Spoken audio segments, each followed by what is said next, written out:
Direito notarial e registral, teoria geral. Continuando o estudo do direito notarial e registral, ainda falando sobre a teoria geral, continuando a falar sobre as regras em relação ao interino e interventor, vamos falar, como dissemos, a respeito das características comuns que acometem tanto o interino como o interventor, começando pelos limites legais que a sua atuação tem. Lembrando que em relação ao princípio da independência funcional e em relação ao princípio do livre gerenciamento, eles têm menos liberdade do que os delegatários.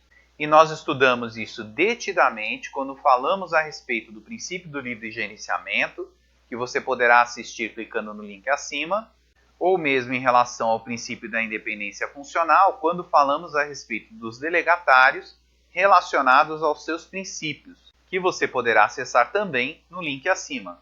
Pois conforme abordamos nessas aulas, a gestão do interino e do interventor ela é limitada, dependendo de várias autorizações.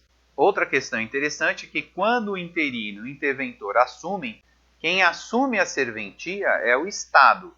Portanto, ele passa a ser o responsável direto pelos prejuízos a terceiros. E nós abordamos detidamente isso nas aulas sobre os delegatários relacionados aos princípios e responsabilidades destes, que você poderá assistir clicando no link acima.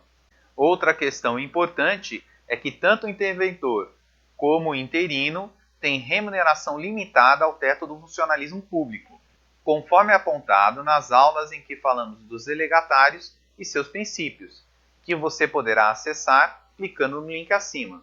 Outra questão que atinge tanto o interino como o interventor é a regra do nepotismo, que no caso do interino e do interventor elas são ampliadas, alcançando inclusive os parentes de até terceiro grau, tanto em linha reta como colateral, do último titular da serventia, ou mesmo do magistrado. No entanto, do magistrado já está descrito em lei.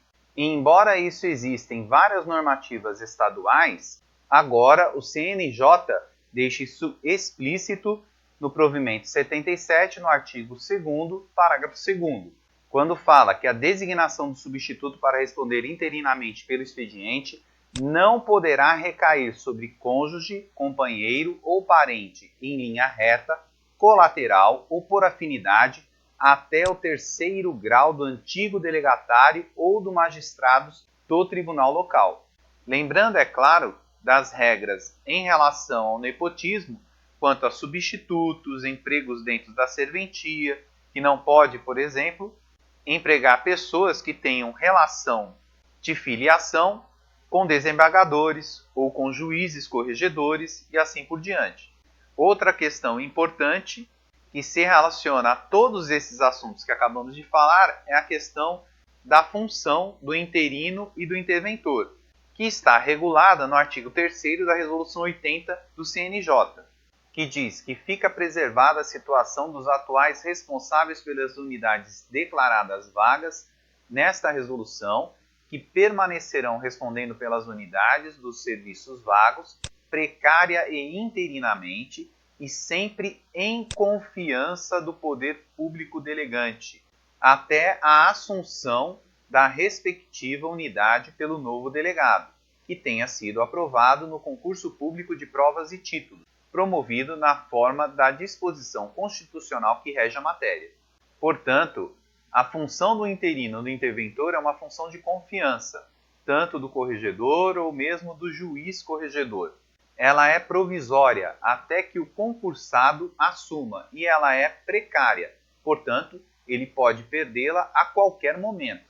Por isso mesmo, ele não precisa de concurso público para assumir como interino ou interventor. Ainda temos em relação a eles que as punições são a perda da função por força da quebra da confiança, pois conforme estudado anteriormente, as penalidades administrativas da Lei 8935 são somente para os delegatários. E nós estudamos isso detidamente quando falamos a respeito das penalidades administrativas. E para assistir essa aula, basta clicar no link acima. Lembrando que o Estado, embora seja responsável pela serventia nesse período em que ele estiver tanto interino como interventor assumindo, esse mesmo Estado tem direito de regresso contra os prejuízos causados por estes. No entanto, isso se dá através de responsabilidade subjetiva, não é objetiva. O Estado vai ter que demonstrar que o interino ou interventor teve culpa ou dolo em relação à atitude em que este busca regresso. Isso tudo foi estudado quando falamos a respeito do delegatário, relacionado aos princípios que regem este e suas responsabilidades, que você poderá acessar clicando no link acima. E por todas essas características que vimos até agora, é possível deduzir que o interino ou interventor são, na realidade, o longa-manos do Estado, ou seja, eles exercem a função estatal de forma diferente do delegatário, mas como uma extensão do próprio Estado. Lembrando que o delegatário, embora preste um serviço sui generis, ele tem característica de empresário. E, por fim, é proibida, tanto no caso do interino como do interventor, a acumulação de funções. Então, ele não pode ser delegatário em uma determinada serventia e ser interino ou interventor em outra serventia. Portanto, ele somente poderá exercer a interinidade ou ser interventor com afastamento das funções anteriores. No entanto, é possível a excepcionalização dessa regra, caso não haja alternativas para o tribunal.